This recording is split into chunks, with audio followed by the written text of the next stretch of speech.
जय हिंद दोस्तों, मैं हूं आशीष और आप सबको इंडिया में जन पर स्वागत है। दोस्तों, आप सब जानते हैं भारत से लगभग 4000 किलोमीटर दूर इजराइल और फ़लस्तीन के बीच विवाद चल रहा है, लेकिन इसका असर भारत पर भी है। भारत में लोग दो धड़े में बटे हुए हैं। ज़्यादातर लोग इजराइल का सपोर्ट कर रहे हैं, लेकिन 15-20% लोग फ़लस्तीन का भी समर्थन कर रहे हैं। आज सुबह इजराइल के पीएम बेंजामिन नेतन्याहू ने एक ट्वीट किया था और उसमें वो सब देशों को वो थैंक यू कहा जिन्होंने इजराइल की मुश्किल घड़ी में उसका साथ दिया था, लेकिन उस लिस्ट में भारत का नाम नहीं था। ऐसे में भारत में जो लोग फ़लस्तीन का समर्थन कर रहे हैं उन लोगों को मौका मिल गया ताना मारने के लिए। देखो, तुम लोग इजराइल को इतना समर्थन किए, लेकिन उसका पीएम भारत का नाम तक नहीं लिया। इसके बाद हमारे सोशल मीडिया में और कुछ राष्ट्रवादी भाई थे जो भारत सरकार पर सवाल उठाना शुरू कर दिया। उन सब भाइयों का पॉइंट था, इजराइल ने हमेशा भारत की मुश्किल वक्त में साथ दिया है। 1971 का जंग हो या फिर 1999 कारगिल का जंग हो या फिर इसके बाद भारत को कई सारे एडवांस हथियार देना हो, साइंस एंड टेक्नोलॉजी में भारत का मदद करना हो या फिर अब कोविड के टाइम में भारत का मदद करना हो, लेकिन भारत ने हमेशा इजराइल का साथ नहीं दिया है। जब भी इजराइल का जरूरत हुआ है, भारत ने हमेशा अपना पीठ दिखाया है। ऐसे में जब इजराइल और फ़लस्तीन के बीच विवाद चल रहा है तो भारत सरकार को इजराइल के साथ स्ट्रांगली खड़ा होना चाहिए था, लेकिन अभी तक भारत सरकार ने इस मुद्दे को लेकर कोई भी बयान नहीं दिया है। दोस्तों, मेरे हिसाब से भारत सरकार ने बिल्कुल सही किया है। भारत सरकार के पास कई सारे मजबूरी है, जिसे देखते हुए हम ये कह सकते हैं भारत अभी इस हालात में नहीं है वो स्ट्रांगली इजराइल के साथ खड़ा हो। हाँ, आप लोग ये पॉइंट को सुनकर नाराज हो सकते हो, आप बता सकते हो भाई तुम ऐसा क्यों कह रहे हो, लेकिन मेरे पास कई सारे पॉइंट है जो मैं आपको आगे बताऊंगा। मेरे हिसाब से भारत इस मुद्दे पर चुप रहकर सही कर रहा है। क्यों ऐसा मैं कह रहा हूँ, आपको आगे डिटेल से पॉइंट वाइज बताता हूँ। जानने के लिए दोस्तों आप आखिर तक की वीडियो को देखते रहिए और ज़्यादा से ज़्यादा लाइक शेयर करना मत भूलिए। देखिए, भारत शुरू से इजराइल को लेकर कंफ्यूज रहा है। भारत ने 1950 में इजराइल को एक स्टेट के रूप में मान्यता दी थी, लेकिन 1948 में इजराइल बनने के तत्काल बाद नेहरू जी ने मान्यता देने से इनकार कर दिया था। 1992 में भारत ने इजराइल के साथ राजनयिक संबंध स्थापित किए। हालांकि उसके बावजूद भारत ने इजराइल के साथ संबंधों को लेकर बहुत उत्साह कभी नहीं दिखाया। 1992 में राजनीतिक संबंध स्थापित होने के बाद से वर्ष 2000 में पहली बार लालकृष्ण आडवाणी जी ने एक वरिष्ठ मंत्री के हिसाब से इजराइल गए थे। उसी साल आतंकवाद पर एक Indo Israeli joint working group का गठन किया गया था। साल 2003 में तत्कालीन राष्ट्रीय सुरक्षा सलाहकार ब्रिजेश मिश्रा ने अमेरिकी यहूदी कमेटी में एक भाषण दिया और उन्होंने इस्लामिक जिहाद से लड़ने के लिए भारत, इजराइल और अमेरिका का साथ आने का वकालत भी की थी। साल 2004 में जब कांग्रेस सत्ता में आई तो इजराइल भारत संबंध सुर्खियों से गायब हो गया, क्योंकि कांग्रेस को हमेशा लगता था अगर वो खुलकर इजराइल का साथ दिया तो देश में मुस्लिम वोट बैंक नाराज हो जाएगा।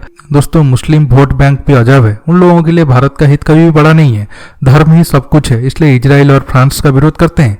वो अच्छे से जानते हैं ये दो देशों से भारत को काफी फायदा होता है, लेकिन धर्म के नाम पर वो विरोध करते हैं।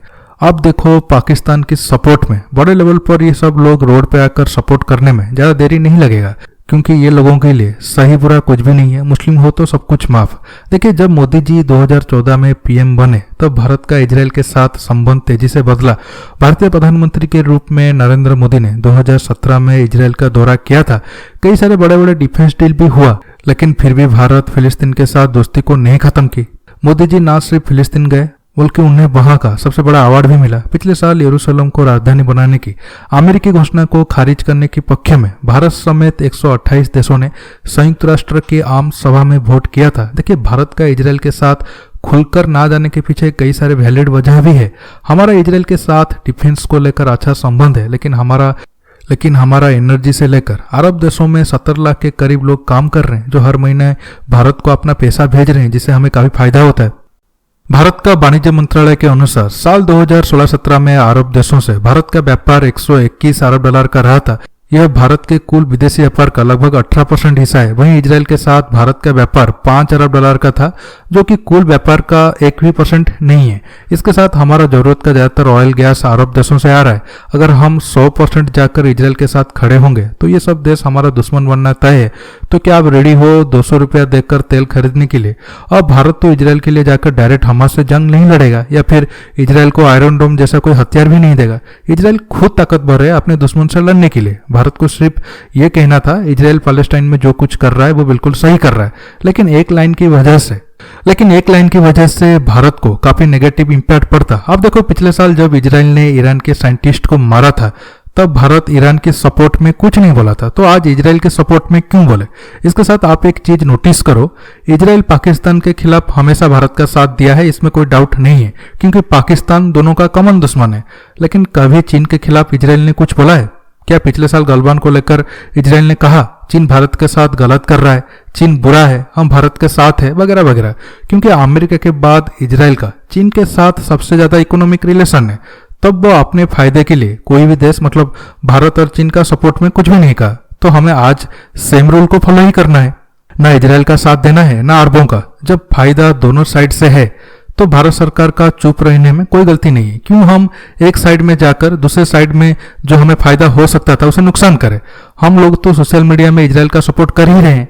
देखिए, राष्ट्रनीति या डिप्लोमेसी इमोशनल होकर नहीं चलाया जाता है, हमें देखना होगा हमारा देश को किससे फायदा है, और फायदा चुप रहने में है। दोस्तों, आप मेरे बात पर सहमत हो या आप इस मुद्दे पर अलग राय रखते हो, नीचे कमेंट बॉक्स में बताइए। दोस्तों, आज की वीडियो में बस इतना ही। आपको ये टॉपिक कैसा लगा नीचे कमेंट बॉक्स में कमेंट करके बताने के साथ साथ ये वीडियो को ज़्यादा लाइक शेयर करना मत भूलिए। दोस्तों, रहता हूँ बहुत जल्द एक न्यू टॉपिक के साथ मिलूंगा। नमस्कार, जय हिंद।